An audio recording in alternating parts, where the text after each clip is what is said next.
بہت بدصورت ہیں، اور بعد نے اس کو منکر سے بھی لیا ہے کہ غلط کام انجام دینے والے۔ بہرحال بدصورتی میں اب فرماتے ہیں ہم کہ یہ جو ہیں بنو عبد شمس، عددی اکثریت ان کی زیادی ہے، وام کر بڑے سیاسی، بڑے ہیلہ باز، بڑے چال باز ہیں، وان کر اور بدصورت ہوتے ہیں، وَنَحْنُ اور ہم جو ہاشمی ہیں، ہم بنی ہاشم، افصح ہم فصیح ہوتے ہیں، یعنی فصاحت اور بلاغت ہمارے پاس ہے، خوش گفتار ہم لوگ ہیں، انصح نصیحت سے ہم خیر خواہ ہیں، یعنی ہر بندے کی اچھائی چاہتے ہیں، انصح ہیں، وَأَسْبَحْ اور خوبصورت ہوتے ہیں، حسن و جمال اللہ نے ہم بنو ہاشم کو عطا فرمایا ہے۔ یہ امیر المومنین سے قریش کے بارے میں سوال کیا گیا، اور امیر کائنات نے قریش کے ان 3 قبیلوں کے بارے میں یہ وضاحت دی۔ باتیں اور بہت ساری ہیں لیکن ہم نے جان بوجھ کے ان کو چھوڑ دیا ہے۔ خوب وقال علیہ السلام، امیر المومنین علیہ السلام ارشاد فرماتے ہیں، شتانا ما بین عملین، عمل کا تثنیہ ہے عملین، 2 عمل، شتانا یہ ہمارے نحو میں استعمال ہوتا ہے معنی باؤدا، شتانا ما بین عملین، ان دونوں قسم کے عملوں میں کتنا فرق ہے، یعنی فرماتے ہیں کہ 2 عمل ہیں 2 قسم کے، اور ان 2 قسم کے درمیان بہت بعد ہے، بہت دوری ہے، بہت فرق ہے، یہ بھی عمل یہ بھی عمل، لیکن ان دونوں کے درمیان فرق بہت زیادہ ہے، بعد بہت ہے۔ اچھا کیا؟ عملن ایک عمل وہ ہے، تذہب لذتو جس کی لذت چلی جاتی ہے، لذت مٹ جاتی ہے، وَتَبْقَى تَابِعَتُهُ لیکن اس کا تابعہ وبال رہ جاتا ہے۔ اب ذرا غور کرنا ہے، عمل شراب پیا، گھنٹہ 1.5 2 گھنٹے کی لذت، زنا کیا، گھنٹہ 1.5 2 گھنٹے کی لذت، غیبت کی تھوڑی دیر کے لیے، آدھا گھنٹہ 15 منٹ محفل میں بیٹھے، یعنی یہ عمل ہے جس کی لذت محدود عرصے کے لیے، تھوڑے وقت کے لیے، ایک معین وقت تک تو لذت محسوس ہوتی ہے، لیکن تبقى تابعتو اس کا گناہ باقی رہتا ہے۔ غیبت تو کی ہے، فرض کرو 2 منٹ، گناہ باقی ہے ہمیشہ۔ شراب پیا ہے، لذت تو نے گھنٹہ اٹھائی ہوگی، 1.5 گھنٹہ اٹھائی ہوگی، گانے سنے ہیں، کسی پر ظلم کیا ہے، کسی کا مال کھایا ہے، چھینا ہے، کتنی دیر لذت اٹھائیں گے؟ سال 2 سال 4 سال۔ ایک وہ اعمال ہیں کہ جن کی لذت خاص معین وقت کے بعد، وہ وقت چاہے منٹوں میں ہو، چاہے گھنٹوں میں ہو، دنوں میں ہو، سالوں میں ہے، بہرحال لذت ختم ہونے والی ہے، لیکن تبقى تابعتو اس کا گناہ، اس کا وبال باقی رہتا ہے۔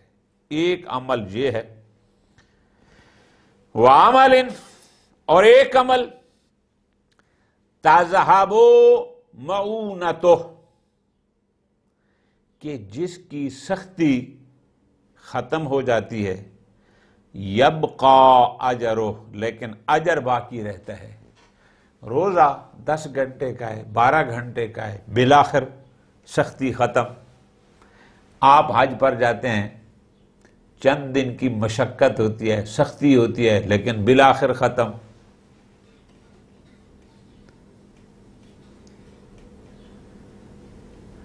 آپ کے پاس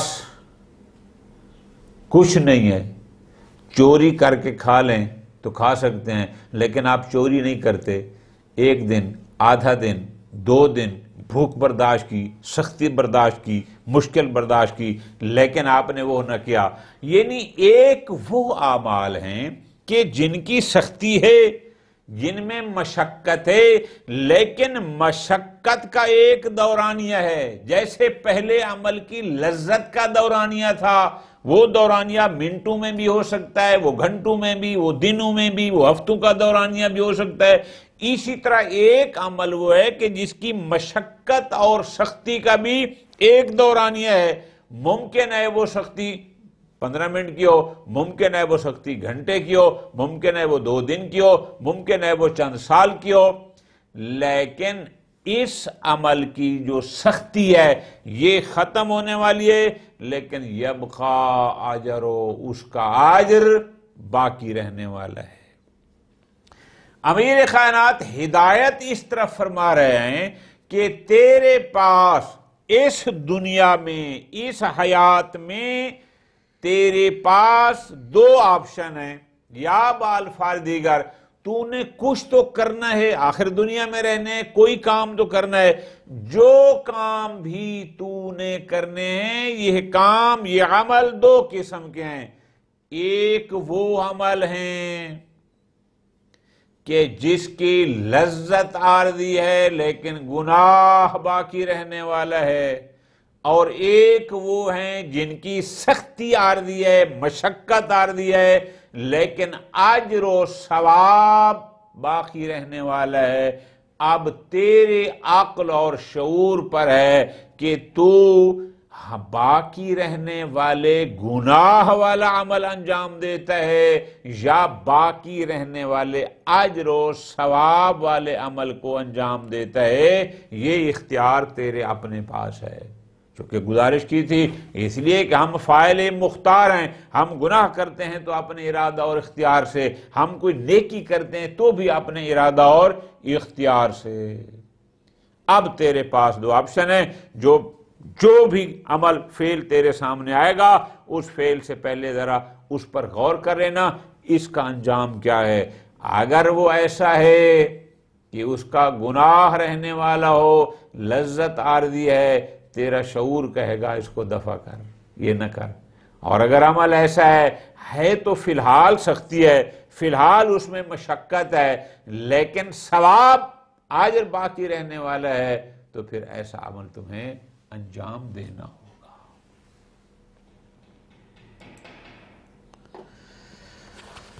وقال علیہ السلام، امیر المومنین علیہ السلام ارشاد فرماتے ہیں، کب تابع جنازتاً فسمع رجلا یضحک فقال علیہ السلام، حضرت ایک جنازے کے ساتھ چل رہے تھے پیچھے پیچھے کہ ایک شخص کے ہنسنے کی آواز سنی، جنازہ جا رہا ہے اور ایک بندہ ہنس رہا ہے۔ جب اس کے ہنسنے کی آواز امیر المومنین نے سنی، فقال علیہ السلام، جناب نے اس موقع پر ارشاد فرمایا۔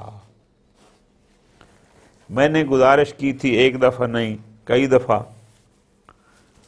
کہ امیر المومنین کے فرامین فقط اسی وقت کے لیے نہیں تھے کہ جب وہ فرما رہے تھے، اور ان لوگوں کے لیے مختص نہیں تھے کہ جن کو سامنے بٹھا کر بیان فرماتے تھے۔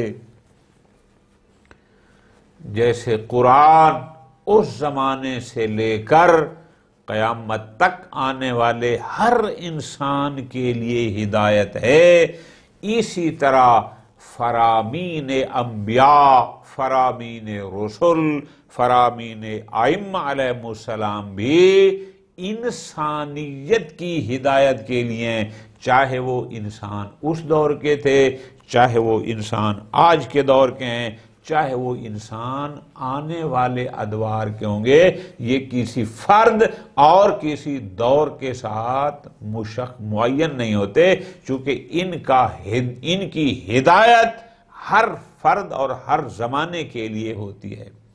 یہ فرمان جو آج ہم پڑھ رہے ہیں، اگرچہ اس وقت فرمایا کہ جب خود بھی ایک جنازے کی تشییع میں شریک تھے، اور اس وقت ایک بندہ جنازے میں ہنسا، مسکرایا، ہنسا، اور اس کی وہ آواز امیر المومنین علیہ السلام نے سنی، اس کو فرمایا لیکن یہ ہدایت صرف اس بندے کے لیے نہیں تھی، ہر اس بندے کے لیے ہے جو جنازہ لے کر جا رہا ہوں۔ بدبختی سے آخر ہم بھی اسی معاشرے کے ہیں، جب کسی جنازے کو لے کر چلتے ہیں جنازہ پڑھنے کے لیے یا قبرستان تک جانے کے لیے، سوائے ان 2-4 لوگوں کے کہ جو حقیقی وارث ہوتے ہیں، باقی لوگ جہاں بھی ہوتے ہیں، حتیٰ قبرستان بیٹھے ہوں، راستہ چل رہے ہوں، کسی کو اس میت کی کوئی پرواہ نہیں ہوتی۔ کوئی اپنی جناب سیاست پہ موضوع ہے، اور کوئی اپنی کاشتکاری کی باتیں کر رہا ہے، اور کوئی کچھ اور کوئی کچھ، اور ایسا ہوتا ہے۔ امیر المومنین نے ہمیں متوجہ فرما دیا۔ اب ہم امام علیہ السلام کے اس فرمان سے ہدایت لیں یا نہ لیں علیحدہ ہے، لیکن امیر المومنین ہمیں ہدایت فرما گئے ہیں۔ کیا فرمایا؟ غور کرنا۔ امیر المومنین نے جب سنا کہ ایک شخص کے ہنسنے کی آواز سنی، وہ شخص ہنسا، خوب، تو مولا نے فرمایا کأن الموت فیہا علی غیرنا کتب، پوری توجہ کرنی ہے۔ کأن الموت فیہا، ہا کا مرجع دنیا ہے، گویا اس دنیا میں موت ہمارے علاوہ دوسروں کے لیے لکھی گئی ہے۔ لفظی ترجمہ، کان الموت فیہا، وہ بندہ جو ہنس رہا تھا، امیر المومنین نے فرمایا کان الموت فیہا، کہ گویا کہ اس دنیا میں جو موت ہے، علی غیرنا، ہمارے غیر پر کتب لکھی گئی ہے، یعنی کیا؟ باقی لوگوں نے مرنا ہے، میں نے نہیں مرنا۔ ذرا غور کرنا ہے، یعنی اگر تو یہ سمجھتا کہ تو نے بھی مرنا ہے تو جنازہ کے ساتھ تمہیں ہنسی نہ آتی۔ فرماتے ہیں گویا کہ موت فیہا، اس دنیا میں، علی غیرنا، ہمارے غیر پر کتب لکھی گئی ہے، یعنی کیا؟ مراد یہ ہے کہ مولا فرما رہے ہیں تو جو ہنس رہا ہے، گویا کہ یہ موت ہمارے علاوہ دوسروں کے لیے ہے، یعنی ہمارے اوپر یہ موت نہیں آنی۔ وَكَأَنَّ الْحَقَّ فِيهَا، اور گویا کہ حق سے مراد موت، گویا کہ یہ موت اس دنیا میں علی غیرنا واجب، ہمارے غیر پر واجبہ، لازم ہے، یعنی ہمارے اوپر موت لازم نہیں، ہمارے غیر پر۔ لطف لینا ہے، یعنی کیا سمجھ رہے ہو کہ یہ موت دنیا میں ہمارے علاوہ دوسروں کے لیے لکھی گئی ہے، یہ موت ہمارے علاوہ دوسروں پر لازم ہے، نہ ہم نے مرنا ہے، نہ ہمارے لیے یہ موت لکھی گئی ہے۔ کانا کا ایسا ہے، یعنی ہماری دنیا میں کہا جاتا ہے استفہام انکاری، یعنی گویا کہ مولا فرمانا یہ چاہتے ہیں یہ نہ سمجھو کہ موت اس دنیا میں ہمارے غیر دوسروں کے لیے لکھی گئی ہے، یہ نہ سمجھو کہ یہ موت ہمارے علاوہ دوسروں پر لازم ہے، نہ ہمارے پر بھی لازم ہے، ہمارے لیے بھی لکھی گئی ہے۔ اور اگلا جملہ فرمایا وَقَعَنَّ الَّذِي نَرَى مِنَ الْأَمْوَاتِ سَفْرٌ أَمَّا قَلِيلٍ إِلَيْنَا رَاجِعُونَ، اور گویا جن مرنے والوں کو ہم دیکھتے ہیں وہ مسافر ہیں جو ان قریب ہماری طرف پلٹ آئیں گے۔ فرماتے ہیں کیا؟ کَأَنَّ الَّذِي نَرَى مِنَ الْأَمْوَاتِ، گویا ہم نرا، یعنی ہم جو دیکھتے ہیں من الاموات، ان مرنے والوں کو، گویا ہم ان مردوں کو، ہم ان مرحومین کو، ان مرنے والوں کو دیکھتے ہیں۔ کیا؟ سافرن، سافر بمعنی مسافر کیا ہے، کہ گویا یہ مرنے والے مسافر ہیں، کہیں جا رہے ہیں، اما قلیلن بس تھوڑے عرصے بعد الینا ہماری طرف پلٹ آئیں گے. یعنی گویا ہم یہ سمجھتے ہیں کہ جیسے بندہ حج پر جاتا ہے 40 دن بعد واپس جاتا ہے, بندہ زیارات پر جاتا ہے 10-15 دن بعد واپس جاتا ہے, بندہ دوسرے شہر میں کسی کاروباری سلسلے میں جاتا ہے 1-2 دن کے بعد واپس آتا ہے. کأن الذی نرا من الاموات, گویا کہ ہم ان مرنے والوں کو, ان مرحومین کو یہ سمجھ رہے ہیں, دیکھ رہے ہیں کہ سافرن یہ بس مسافر ہیں, اما قلیلن بس تھوڑے دنوں بعد یا تھوڑے وقت کے بعد الینا ہماری طرف راجعون پلٹ آئیں گے. گویا کہ ہم یہ سمجھ رہے ہیں, کیا فرمانا چاہتے ہیں؟ ایسا نہیں ہے کہ یہ کوئی ایسے مسافر ہیں جو پھر ہماری طرف پلٹ آئیں گے, نا. نُنَبِّئُهُمْ أَجْدَاثَهُمْ, بہت غور سے کیا فرماتے ہیں؟ نُبَوِّئُهُمْ یعنی نُنَزِّلُهُمْ أَجْدَاثَهُمْ, کیا مطلب؟ ہم انہیں قبروں میں اتارتے ہیں. وَنَأْكُلُ تُرَاثَهُمْ, اور ادھر ان کا ترکہ کھانے لگتے ہیں. توجہ کرنا, فرماتے ہیں نُبَوِّئُهُمْ, پہلے نون ہے, پھر با ہے, پھر واو ہے.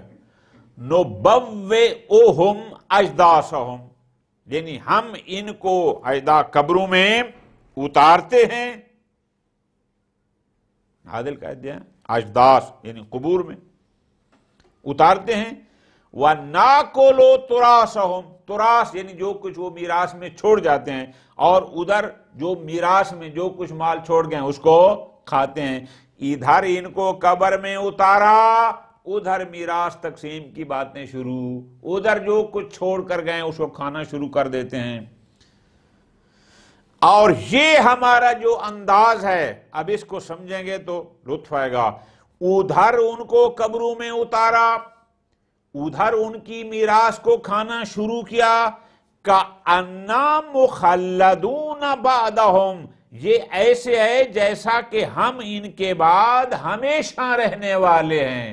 یعنی ہمارا یہ رویہ اس انداز میں ہوتا ہے کہ بس جنہوں نے مرنا تھا وہ مر گئے.